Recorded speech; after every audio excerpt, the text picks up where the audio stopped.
Good morning students. आज हम आपको हिंदी रीडर से पाठ 6 को पढ़ाएंगे। पाठ 6 में आज पढ़ना है धीर। धीर एक निबंध है। हिंदी के प्रसिद्ध निबंधकार रायकृष्ण दास द्वारा लिखित प्रस्तुत निबंध में धीर व्यक्ति की विशेषताओं पर प्रकाश डाला गया है। पाठ में अनेक उदाहरण देकर धैर्य का महत्व बतलाया गया है। बच्चों, निसंदेह इस पाठ को पढ़कर आप बच्चों को धैर्य का गुण ग्रहण करने की प्रेरणा प्राप्त होगी। तो आइए आपको इस निबंध को पढ़ाते हैं।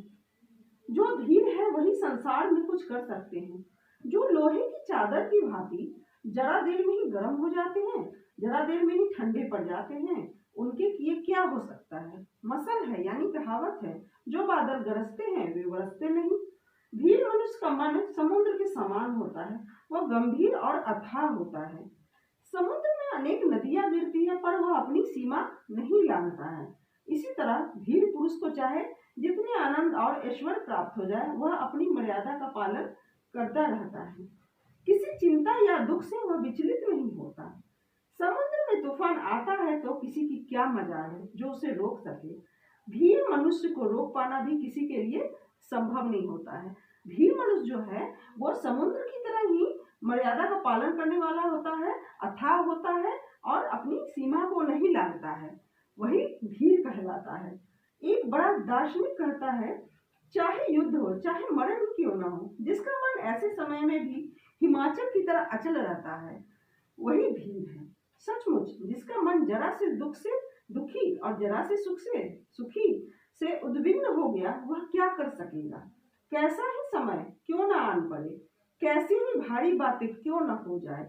जिस पुरुष का मन निश्चल रहता है, जिसका मन बार भर भी नहीं दिखता, वही काल चक्र की गति को बदल सकता है, यानी कि समय के गति को बदल सकता है।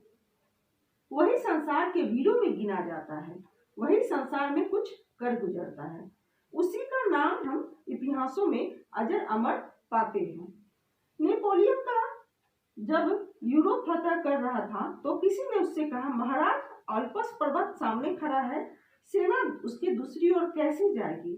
उस धीर के मन में जरा भी उद्वेग न हुआ। उसने कहा, ऐसी बात है, ऑल्पस को भी मालूम हो जाएगा कि नेपोलियन इधर से ही गया। आदेश हुआ ऑल्पस न रह जाए। धीर का आदेश कहीं टाल सकता था? यह तो था नहीं कि वह कहीं भी कभी भी किसी बात पर अड़ जाए। वहां तो जवान से निकला सो निकला, बस ऑल्पस नहीं रह गया। मान सिंह ने बरसात के दिनों में काबुल पर चढ़ाई की। कटक यानी सिंधु नदी खूब चढ़ी हुई थी। पार करने के लिए कोई पुल न था, पर क्या इससे उस धीर का प्रशांत सागर सदृश मन डावाडोल हो सकता था। प्रशांत सागर सदृश यानी प्रशांत सागर की तरह सदृश मन, उसी की तरह पर्वत भी प्रलय वायु से हिल जाते हैं, पर निश्चल मन कभी नहीं हिलता है। एक समय पर्वत भी प्रलय की वायु से हिल जाते हैं, लेकिन धीर का मन जो होता है वह कभी भी नहीं हिलता है। मान ने अपना घोड़ा सिंधु में डाल दिया। कहते हैं सिंधु नदी उतर गई, आखिर थी तो बरसात में बढ़ी हुई ही ना। धीर के मन के सामने भला वह कब ठहर सकती थी। याद रखिए, यदि मान में इतना धैर्य न होता तो वह ऐसे दुर्जय स्थान को जीत नहीं सकता था। दुर्जय यानी जो आसानी से जीता न जा सके। महाराणा प्रताप सिंह को 27 वर्ष तक कैसे कैसे कष्ट उठाने पड़े, पर क्या इससे धीर का स्वरूप बदल सकता था। भला कड़ी से कड़ी धूप से तप्त होकर भी बर्फ भी कहीं शीतलता को छोड़ सकती है। एक कवि ने कहा है, धीर पर दुख पड़ने से उसका धैर्य गुना थोड़े से ही नष्ट हो जाता है। जलती हुई आग को चाहे उलट दीजिए तो भी उसकी लपट ऊपर को ही जाएगी, नीचे क्यों कभी नहीं। विपत्ति में भी जिसकी बुद्धि की कांति बढ़ती जाती है, समझो वही सच्चा धीर है। प्रताप का धैर्य विपत्तियों से दिन दिन बढ़ता ही गया। जैसे जैसे उसकी उलझनें जटिल होती गई, वैसे वैसे उसके धैर्य की जड़ मजबूत पड़ती गई। विपत्ति ही धैर्य रूपी वृक्ष की खाद है, वही धैर्य की कसौटी है।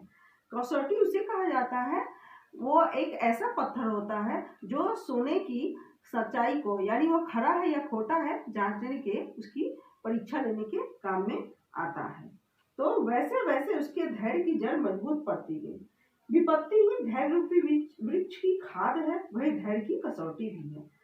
तभी गुसाई जी कहते हैं, धीरज धर्म मित्र अरुनारी, आपातकाल परखिय चारी। मतलब इन चारों को धीरज के समय में, है ना, अपने धीरज को, धर्म को, मित्र को और नारी को आप आपातकाल में, संकट के समय ही परख सकते हैं, परखना चाहिए। सुख में तो धीरता का अभिनय सभी कर सकते हैं। संसार के किसी अनर्थकारी कृत्य को देखकर, कृत्य यानी काम कार्य को देखकर यदि किसी धीर महात्मा का हृदय जल उठता है तो फिर क्या पूछना है, मानो मिट्टी के तेल की खान में आग लग गई। इस अनर्थ का नाश किए बिना वह जलन नहीं बुझती है। ईसा मसीह ने जिस समय यरूशलेम में जन्म लिया उस समय वहां की क्या दशा थी यह सर्वविदित है। सर्वविदित यानी सब कोई का जाना हुआ है। उस समय वहां चारों ओर अधर्म फैल रहा था, चारों ओर अनर्थ और अविद्या का प्रारब्ध था। सज्जन कष्ट में पड़े हुए थे, दुर्जनों की उन्नति हो रही थी। इस अंधेर को देखकर उस महात्मा का जी जल उठा, उसे यह सब असह्य होने लगा। बस फिर क्या था, उस भीड़ ने इस अधर्म चक्र की गति को उलटने की ठान ली, इस गति को फेरना शुरू कर दिया। इसी कारण ईसा के अनेक विरोधी खड़े हो गए।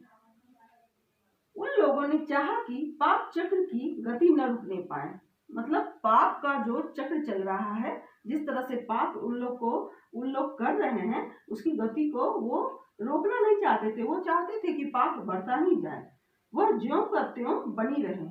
लाख लाख उद्योग किए गए, पर उन सबसे क्या हो सकता था।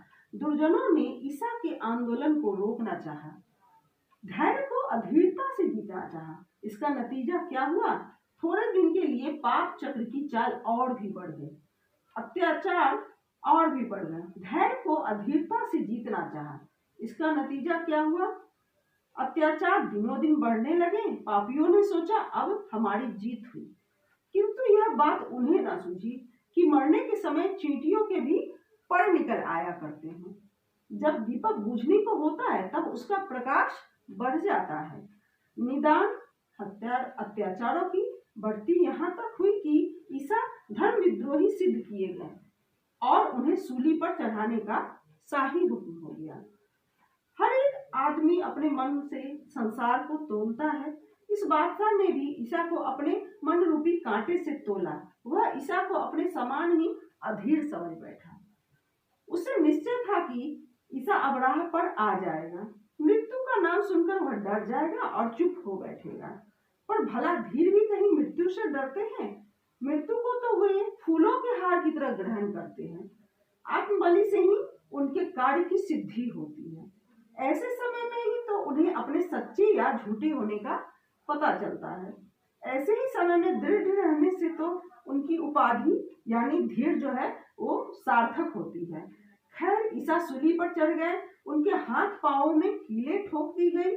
एक धीर के आत्म बलिदान से दुनिया के एक अंधेरे हिस्से में सत्य का प्रकाश हुआ, सत्य सूर्य का उदय हुआ, यानी एक सच्चा सुबह का, सच्चे सवेरे का उदय हुआ। उसकी मृत्यु से एक मृत जाति जीवित हो उठी। संसार के इतिहास में धीरों के एक नहीं लाखों उदाहरण पाए जाते हैं। बिना धैर्य के, अवलंब के, अनेक गुणों से विभूषित रहने पर भी लोग कुछ नहीं कर सके हैं। धैर्य सदाचरण की पहली सीढ़ी है। सदाचरण यानी सदा आचरण, सत्य का आचरण जो है उसमें धैर्य जो है वो पहली सीढ़ी है। बिना धैर्य के कोई भी सदाचार की उन्नति की सीढ़ी पर नहीं चढ़ सकता। जो अधीर है भला वे क्या कर लेंगे? अधीर लोगों का रंग तो बरसाती बादलों की तरह पल पल में बदलता रहता है। राई सा दुख उन्हें पहाड़ सा प्रतीत होता है। उसे वे सह नहीं सकते, उसके कारण उन्हें अनेक बीमारियां घेर लेती है। जीवन में अनेक आपत्तियां आती ही हैं। धैर्य पूर्वक उन्हें सहन किए बिना जीवन में काम नहीं चल सकता। बिना धीर हुए कोई संसार समर को नहीं जीत सकता। संसार समर यानी दुनिया के युद्ध को, जीवन में आने वाली कठिनाइयों को नहीं जीत सकता। कोई संसार की या अपनी उन्नति नहीं कर सकता। निष्कर्ष यह है कि जो धीर नहीं वह कुछ कर ही नहीं सकता। इसलिए संसार में यदि कुछ पाने की इच्छा है तो धीर बनो। ये कहना था राय कृष्ण दास जी का। तो बच्चों, इस निबंध में आए हुए कुछ कठिन शब्दों के अर्थ हम आपको अभी बता दे रहे हैं। जैसे धीर का मतलब धीरज को धारण करने वाला, विचलित होना यानी डिगना, उद्वेग का मतलब घबराहट, विकलता, कसौटी का एक विशेष प्रकार का पत्थर जिस पर रगड़कर सोने के खड़े या खोटे होने की जांच की जाती है। मसल यानी युक्ति या कहावत, आपातकाल यानी विपत्ति पड़ने के समय। मर्यादा यानी सीमा, अजर यानी जिसे कभी बुढ़ापा न आए। प्राबल्य यानी अधिकता, संसार समर यानी संसार रूपी युद्ध, उद्विग्न यानी बेचैन। तो बच्चों, इस निबंध को एक बार आप अच्छे से पढ़ लीजिएगा और कठिन शब्दों के अर्थों को अपने कॉपी में उतार लीजिएगा। धन्यवाद।